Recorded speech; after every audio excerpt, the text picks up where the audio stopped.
السلام علیکم ورحمۃ اللہ وبرکاتہ۔ دوستو، اسلام کی تعلیم ہمیشہ اپنے پیرووں سے یہی ہے کہ وہ ہمیشہ عہد کا پاس و لحاظ رکھے، عہد کو پورا کرے، عہد کو اپنی طرف سے ہرگز نہ توڑے، چاہے وہ دو شخصوں کا آپس میں معاملہ ہو، یا دو جماعتوں کا ہو، یا پوری قوم کا ہو، یا بین الاقوامی طور پر دو ملکوں اور قوموں کے درمیان یہ معاہدہ ہوا ہو۔ اسلام کبھی بھی معاہدہ کی خلاف ورزی کی تعلیم نہیں دیتا، بلکہ ہمیشہ اسلام کی یہی تعلیم رہی ہے کہ معاہدے کو پورا کیا جائے، عہد کا پاس و لحاظ کیا جائے اور مکر سے ہرگز کام نہ لیا جائے۔ یہی وجہ ہے کہ آپ صلی اللہ علیہ وسلم کے زمانے میں بھی آپ صلی اللہ علیہ وسلم نے خود بھی اور آپ کے اصحاب نے بھی اس قانون کو مضبوطی کے ساتھ فالو کیا ہے اور پکڑ رکھا تھا، اور کبھی بھی اس عہد کی خلاف ورزی آپ صلی اللہ علیہ وسلم کے عہد مبارک میں نہیں ہوئی۔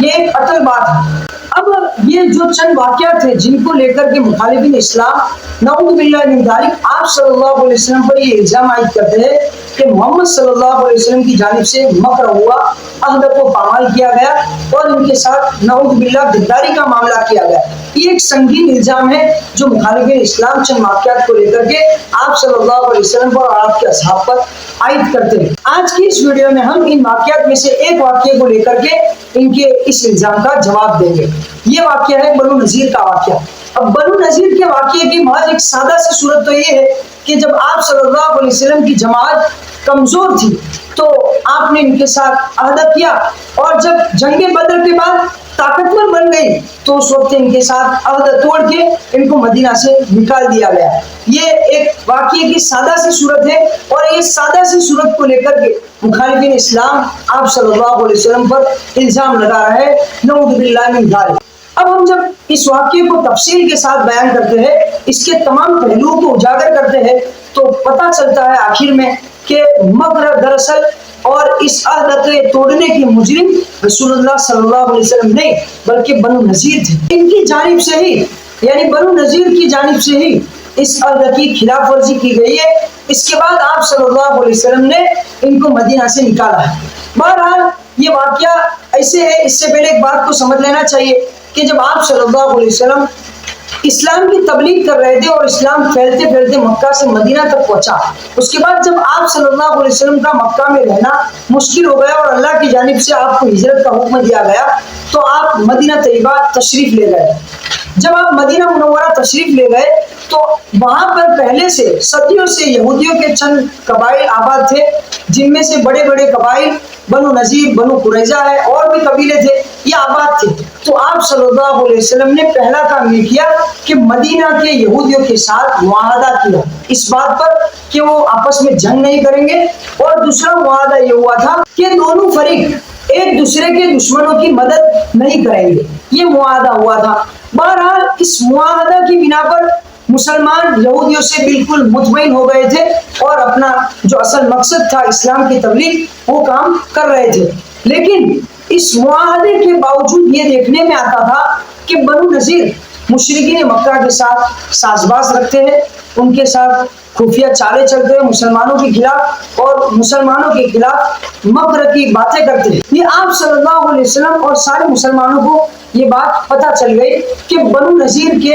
مشرکین مکہ کے ساتھ بہت اچھے تعلقات ہیں، اور یہ مسلمانوں کے خلاف مکر کرتے ہیں، مسلمانوں سے لڑنے کی اور جھگڑنے کی پلاننگ بناتے ہیں، اسلام کو ختم کرنے کی سازشیں کرتے ہیں اور پروپیگنڈے کرتے ہیں۔ یہ بات سب کے سامنے تھی، لیکن اس کے باوجود مسلمانوں کی جانب سے اور آپ صلی اللہ علیہ وسلم کی جانب سے خاص طور پر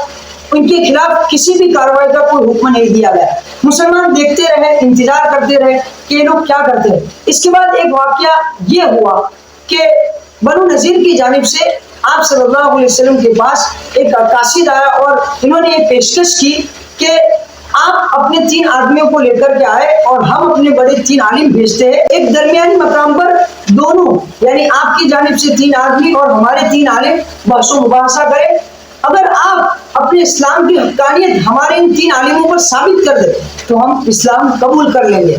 لیکن اس سے پہلے ہی یہودیوں کی ایک عورت یعنی کسی قبیلے بنو نذیر کی ایک عورت نے، جن کا بھائی مسلمان ہو چکا تھا، یہ اطلاع دے دی کہ ان کے ساتھ تمہارے نبی کو مت آنے دینا، ورنہ یہ 3 عالم خنجر چھپا کر آ رہے ہیں اور تمہارے نبی کو قتل کر دیں گے۔ تو اس مسلمان نے آپ صلی اللہ علیہ وسلم کو اس واقعے کی اطلاع دے دی، لہذا آپ صلی اللہ علیہ وسلم نے یہ مجادلے کا اور مناظرے کا پروگرام جو تھا اس کو کینسل کر دیا۔ یہ ایک واقعہ ان کی جانب سے سراسر معاہدے کی خلاف ورزی پر مبنی تھا، کیونکہ جب ایک قوم کے ساتھ معاہدہ ہوتا ہے تو معاہدہ پھر 100% ہوتا ہے، اس میں کسی قسم کی بھی معاندانہ کارروائی نہیں کی جا سکتی۔ جب آپ اس معاہد قوم کے ساتھ لڑ نہیں سکتے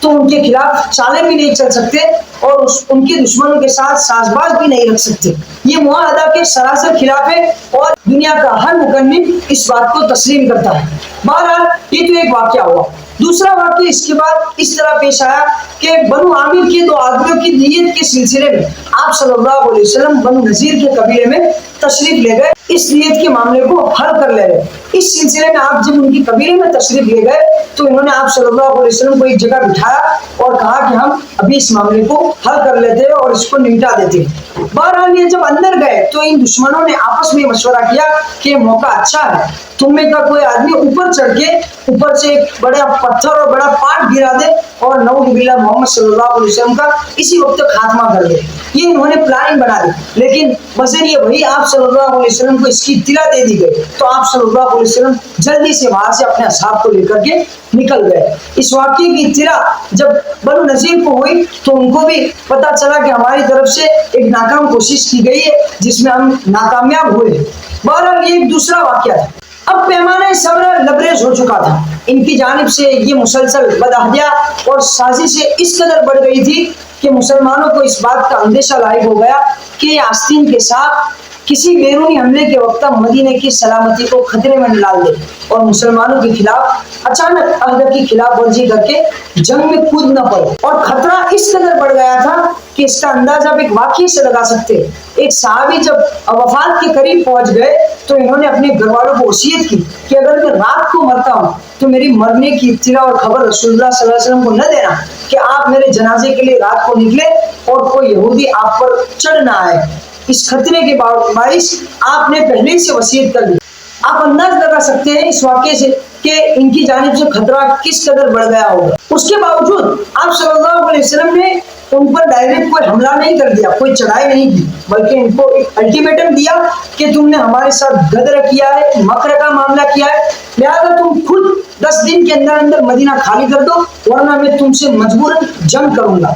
جب یہ الٹیمیٹم ان کے پاس پہنچا تو عبداللہ بن ابی منافقوں کا سردار جب اس کو پتا چلا تو یہ ان کے قبیلے کے پاس گیا اور ان کو اکسانے لگا اور کہا کہ تم لڑنے کے لیے آمادہ ہو جاؤ، ہم تمہاری مدد کریں گے، تم پیچھے مت ہٹو، تم کو مدینہ خالی نہیں کرنا ہے۔ لہذا انہوں نے اس الٹیمیٹم کا جواب عبداللہ بن ابی کی باتوں میں آ کر کے آپ صلی اللہ علیہ وسلم کو یہ دیا کہ ہم اپنے شہر کو اور اپنے گھروں کو خالی نہیں کریں گے، تم سے جو بنتا ہے تم جو چاہو وہ ہمارے ساتھ کر لو۔ بہرحال جب ان کا یہ جواب آیا تو آپ صلی اللہ علیہ وسلم نے پھر اپنے اصحاب کو حکم دیا کہ ان کے قبیلے کو چڑھائے گا۔ پھر بھی ڈائریکٹ حملہ نہیں کیا گیا بلکہ محاصرہ کیا گیا، ان کو گھیرا گیا، لیکن آخرکار جب وہ محاصرے سے تنگ آ گئے اور ان کو معلوم ہو گیا کہ ہماری شکست یقینی ہے، کیونکہ ان کو پتا تھا مشرکین مکہ کا بدر کے میدان میں جو حال ہوا تھا وہ اچھی طرح جانتے تھے اور پہلے سے ان کے دلوں میں مسلمانوں کی طرف سے ایک رعب اور ایک خوف داخل ہو گیا تھا، تو انہوں نے اس بنیاد پر آپ صلی اللہ علیہ وسلم کے ساتھ ایک معذرت کی کہ ہم مدینہ خالی کرتے ہیں، ہم کو جانے دیا جائے سلامتی کے ساتھ اور ہم ہمارے اونٹ جتنا سامان لاد سکیں گے اتنا لاد کے جائیں گے۔ بہرحال آپ نے سوائے اسلحوں کے ہتھیار اور زیروں کے آپ نے یہ حکم دیا کہ تمہارے اونٹ جتنا سامان لاد سکتے ہیں اتنا لے کر کے جا سکتے ہو، اور یہ آرام سے مدینہ سے شام کی طرف روانہ ہو گئے۔ بہرحال اب آپ سمجھ سکتے ہیں، اس واقعے سے انداز لگا سکتے ہیں کہ آپ صلی اللہ علیہ وسلم نے ان کی یہ شرط بھی مان لی کہ تم اپنا جتنا سامان ان پر لاد سکتے ہو لاد کر کے جا سکتے ہو۔ حالانکہ دشمن پوری طرح مغلوب تھے، آپ چاہتے تو انتقام لے سکتے تھے۔ اعلان جنگ کے بعد آپ کے لیے اس بات سے کوئی رکاوٹ نہیں تھی کہ آپ بنو نذیر کو مغلوب کر دیتے اور ان کے سارے لڑنے والوں کا قتل کر دیتے۔ اس کے باوجود رحمت للعالمین ہونے کے ناطے آپ نے ان کی یہ شرط بھی منظور کی اور ان کو چھوڑ دیا گیا۔ لیکن یہی دشمن 2 سال بعد ایک لشکر جرار اکٹھا کر کے مدینہ پر چڑھا۔ حالانکہ آپ صلی اللہ علیہ وسلم کو پتا تھا کہ ایک بے وفا قوم ہے، بدعہد قوم ہے، بد کردار قوم ہے، بدتمیز قوم ہے، ان کے پاس عہد کا کوئی پاس و لحاظ نہیں ہے، ایک مکار اور دجال قوم ہے۔ اس کے باوجود آپ صلی اللہ علیہ وسلم کی شان رحیمی اس قدر بڑی ہوئی تھی، آپ نے رحمت للعالمین ہونے کے ناطے ان کو بخش دیا اور ان کو مدینہ خالی کرنے کی اجازت دے دی۔ حالانکہ آپ چاہتے تو ان کا پکڑ کے خون کر سکتے تھے، لیکن اس کے باوجود چھوڑ دیا۔ پھر بھی مخالفین اسلام